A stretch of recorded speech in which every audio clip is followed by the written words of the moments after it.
I know we're going to be here after 2012. We're going to defeat the New World Order. We're going to defeat their designed implosion of the world economy.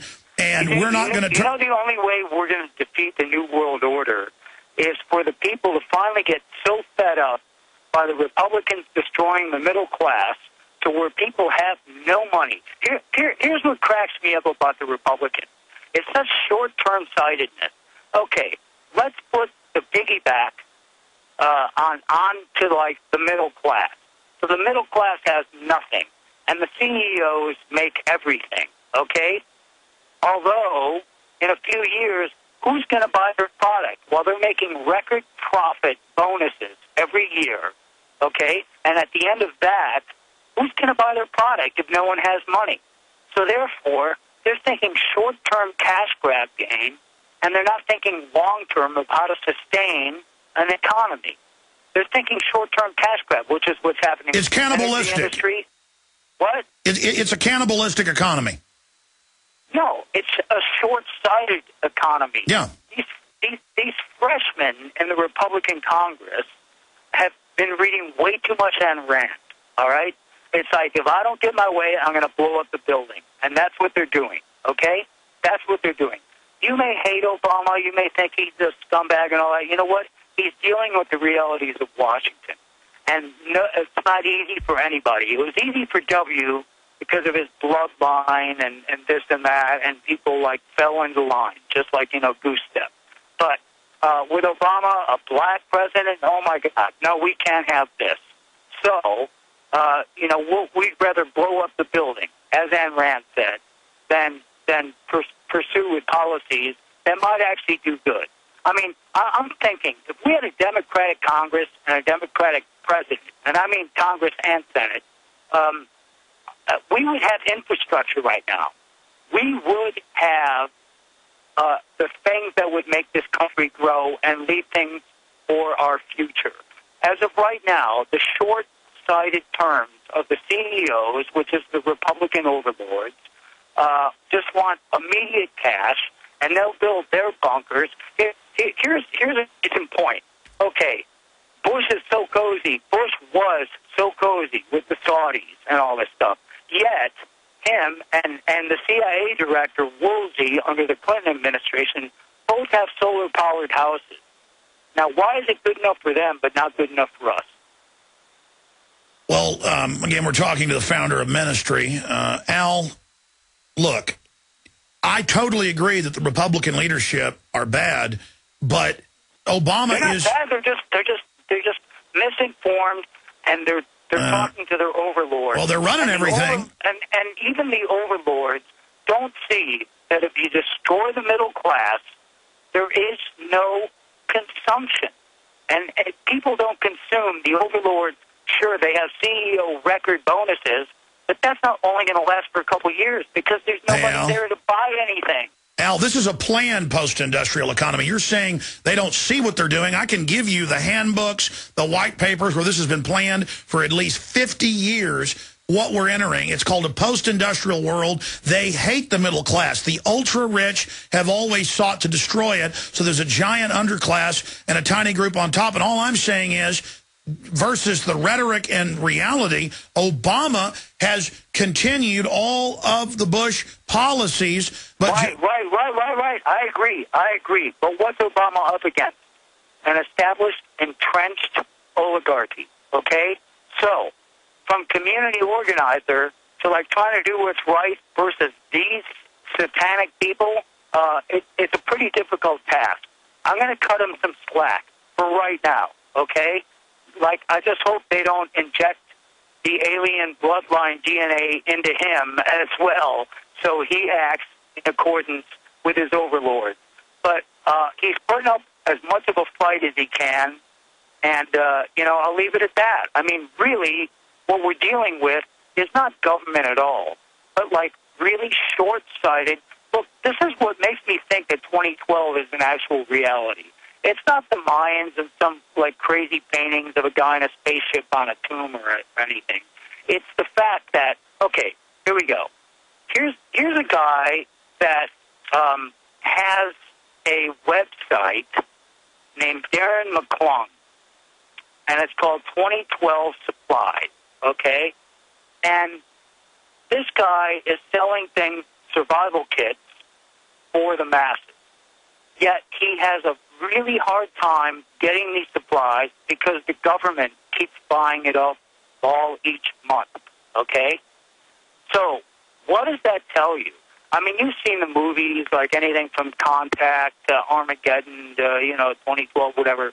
The government knows something's going on. Yeah, what's going on is they're buying all the supplies. Yes, they are.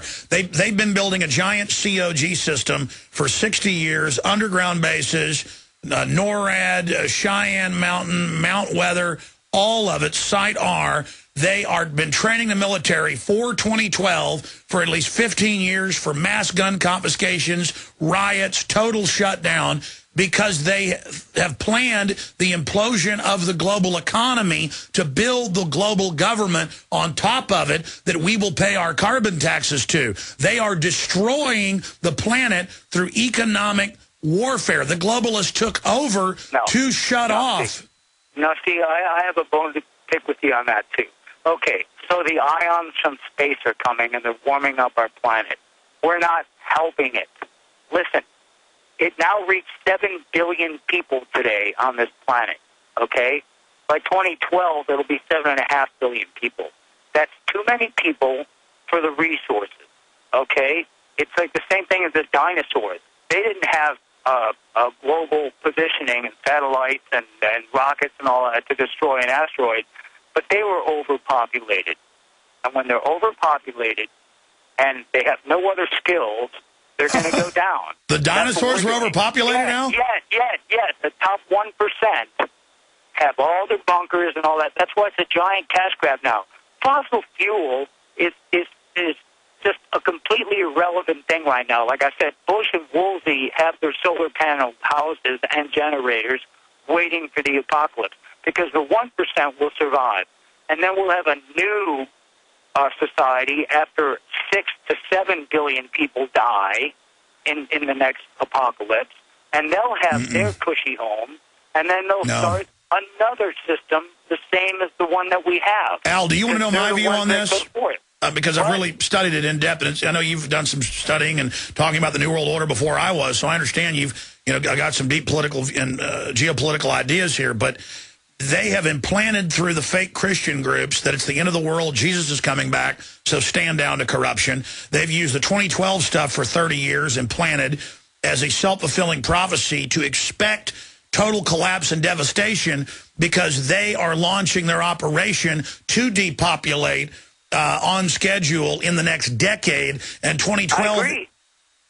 I agree, except for the fact that they're talking about finances.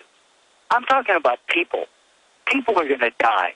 They're so callous to the whole notion of 6, 7 billion people dying as long as they make their money and they have their cush bunkers, okay, with survival kits, that they don't care. Yeah, they've been planning for the economic collapse for 30 years, but they haven't been planning, and nor do they care about the populace, okay? So, call me left-wing on that one. I'm right-wing on other things. Well, let me back you up on something. I've confirmed with top construction companies that are listeners, some of which have been guests here, that every CIA high-level person, every person that's worth hundreds of millions or billions, and in the upper echelon, within the last 5 years, have built bunkers everywhere and have bunkers underneath their houses and are totally freaked out. So I believe from things that they've said and done, they're looking at releasing airborne Ebola that's weaponized. It'll kill 99% of people. And Probably. That'll be like the least of our worries. Trust me. I mean, that sounds horrible, and it doesn't, but that'll be the least of our worries. And it's so funny that the 1% that ran the world before, after end of the world as we know it, will run it again. That's what freaks me out. So if we want to tax the rich, go ahead and tax the rich. That's what I say. Let them pay for some fair share of like giving us our last few years as we know it, because there will be survivors. But see, that's the psychological... And what do survivors do? they break into anarchy, they break into groups, they break into tribalism. And, so like gold and silver is going to hold you off from them? No, they'll just kill you and take your gold and silver.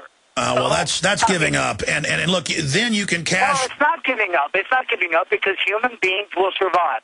And how do they survive? They band together. They make groups. They make gangs, which is why, like, I see the appeal of gangs amongst the youth today is because it gives them a sense of purpose. And it's the same thing that's going to happen, okay? Whether it's like a magnetic polar shift, a solar flare, or an asteroid that the government isn't telling us about. One or the other, there's going to be some crap hitting the fan coming up soon, okay? Coming up soon, one way or the other, okay? Like right now, I could see us like trying to build China into the main enemy. That's not our main enemy. Our main enemy is ourselves and our greed, because the 1% that runs it now and the 1% that will run it after the apocalypse will be the same people, and it's the same greed. Yeah. Al Jourgensen? Greed is the core of humanity, not external sources. Yeah, Al, just to be clear here, though, I believe that things are not going to be as bad as a lot of people think during 2012. It is going to be artificial, just like the collapse is designed. They have Warren Buffett and everybody come out. Just like that debt ceiling, just like the Republicans make this an artificial crisis. Tell me greed doesn't rule this planet. Just tell me that. I want to hear that from your mouth. Well, tell me greed does not rule that's like this saying, planet. tell me the sky isn't blue. But Al, that's not even what I'm saying here. The Republicans, the people holding it up are the Tea Party, who aren't fully informed, but they see us being completely bankrupted if we don't cut spending. Then they have all the billionaires out like Warren Buffett and Bill Gates saying, I don't pay hardly any taxes. Raise my taxes, but you get the tax plan. They're exempt offshore, and they're going after folks making $125,000 individually, $250,000 in a family. That's not rich, Al. With the listen, man, I've got offshore accounts. I've got them. I've made my money in music. I'm ready to go. I'm living good. I'm living large, but I'm worried about the rest of the populace. Okay. And so, why don't you put a loophole for offshore accounts? Why don't you put a loophole, or not a loophole? Get rid of it. Close the loophole of offshore accounts and this and that to make this prosperous for the last few years. All right, Al, stay there. We got to go to break. We're going to come right back after the break. Stay with us. Al from Ministries here.